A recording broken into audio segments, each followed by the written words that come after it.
मध्य प्रदेश की शिवराज सरकार लगातार प्रदेश चलाने के नाम पर कर्ज ले रही है। आज प्रदेश में प्रति व्यक्ति कर्ज से दबा हुआ है। टैक्स पर टैक्स लगाने के बाद भी आज मध्य प्रदेश पर कर्ज गुजरात और दिल्ली से भी ज्यादा है।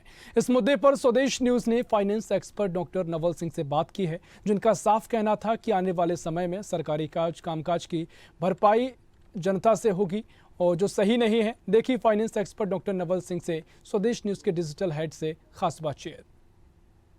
मध्य प्रदेश की शिवराज सरकार लगातार कर्ज लेते जा रही है। हालांकि सरकार का दावा है कि ये कर्ज वो आरबीआई की गाइडलाइन के हिसाब से ही ले रही है, लेकिन आज देखा जाए तो 3.25 लाख करोड़ से ज़्यादा का कर्ज मध्य प्रदेश के ऊपर हो गया है। और इस फाइनेंशियल ईयर में सरकार ने 10 से ज़्यादा बार कर्ज लिया है। और इस बारे में बात करने के लिए हमारे साथ हैं finance expert doctor Naval Singh. Naval Singh ji, ये बताइए कि लगातार कर्ज लेके क्या परेशान हो रही है मध्य प्रदेश की जनता? मध्य प्रदेश की जनता जिनको ये सुविधा मिल रही है उनको तो कुछ पल के लिए अच्छा लग रहा है, लेकिन वो अपने भविष्य को ख़राब कर रहे हैं। ये आने वाले फ्यूचर में जब इनकी कर्ज जैसे जैसे मध्य प्रदेश में बढ़ेगा, वो कर्ज चुकाएगा कौन? गवर्नमेंट तो कोई चुकाती नहीं है, चाहे बीजेपी की सरकार हो या कांग्रेस की सरकार हो। जो इस प्रकार की योजनाएं लाती है वो योजनाओं का संपूर्ण भार आम जनता को ही मिलता है। और इसमें एक योजनाओं को लाभ लेने वाले भी टैक्स के रूप में इस समय वर्तमान में चुका रहे हैं। लगातार भारतीय जनता पार्टी की सरकार है, इतनी बार कर्ज जो इस फाइनेंशियल ईयर में लिया है, कौन जिम्मेदार? भारतीय जनता पार्टी सरकार जिम्मेदार है। अगर 18 साल के शासन में अगर कल्याण योजना होती तो आज जैसे मैंने बताया कि ये मुफ्त की जो लाडली बहना योजना पर बहना 1000 रुपये 1500 रुपये योजना प्रदान करना। दूसरी चीज़ कि कांग्रेस भी इसी की राह पे चल रही है, जो चुनाव को जीतने के लिए कि मैं भी महिलाओं को पैसे दूंगी। ये इनका बजट कहाँ से आता है? सर ये बताइए, 1.5 से 2 महीने बाद चुनाव है, अगर सरकार पलट जाती है या ये सरकार रहती है तो कर्जा चुकेगा कैसे? कर्जा चुकेगा, सरकार आएगी, नई सरकार आएगी, नई योजना कर्ज के टैक्सेशन को बढ़ाएगी, आम जनता से टैक्स लेगी। इस संबंध में मैं एक बात कहना चाहूँगा, जो लाभार्थी हैं, जो गरीबी रेखा के नीचे रह रहे हैं, उनको योजना का लाभ मिल रहा है, लेकिन क्षणिक मिल रहा है उसका, और वही टैक्स भी पेड करेंगे। कैसे पेड करेंगे मैं इसमें बता दूं कि एक जीएसटी टैक्स हो गया जो इनडायरेक्ट टैक्स के रूप में पहले होता था, अब गुड एंड सर्विस टैक्स के रूप में हो रहा है। आज दूध लेने भी जाता है तो वो गरीब से गरीब भी दूध लेता है और उस पर भी टैक्स लगता है। तो जो योजनाओं का लाभ ले रहे हैं वही टैक्स भी पेड करेंगे, कोई सरकार पेड नहीं करती।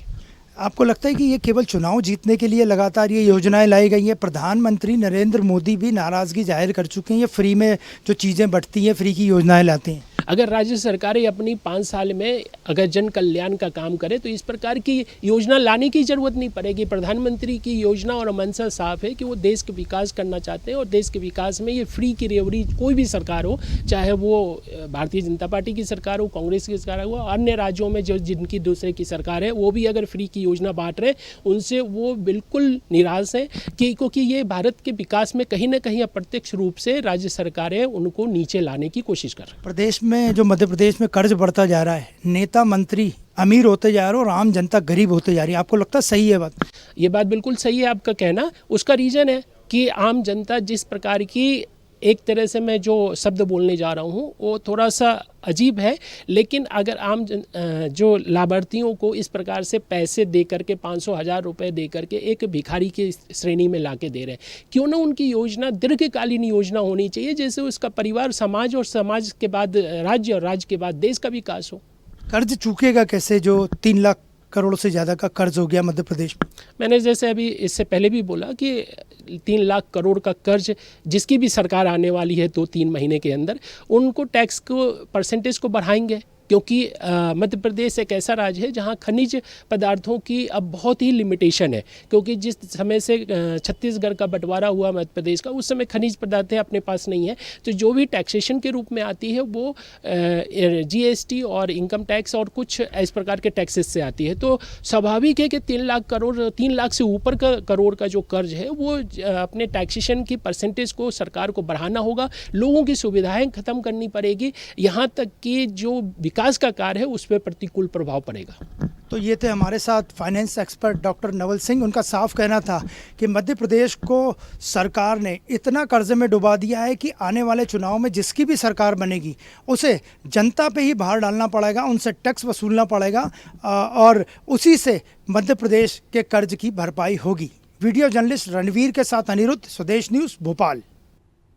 शिवराज सरकार द्वारा लगातार लिए जा रहे कर्ज को लेकर थी ये थी स्वदेश न्यूज की खास रिपोर्ट। आपने देखा कि जिस तरीके से लोगों में तो नाराजगी है ही, साथ ही आर्थिक सलाहकार भी कह रहे हैं प्रदेश के लिए परेशानी का सबब बन सकता है। फिलहाल के लिए इस खास पेशकश में इतना ही। देश प्रदेश की और भी खबरों के लिए देखते रहिए स्वदेश न्यूज, सबसे पहले देश। ऐसी ही खबरों के लिए हमें लाइक करें, शेयर करें, फॉलो करें और यूट्यूब पर सब्सक्राइब करें और बेल आइकन दबाना ना भूलें। साथ ही ताजा अपडेट्स के लिए हमारी वेबसाइट स्वदेशलाइव.com पर जरूर जाएं।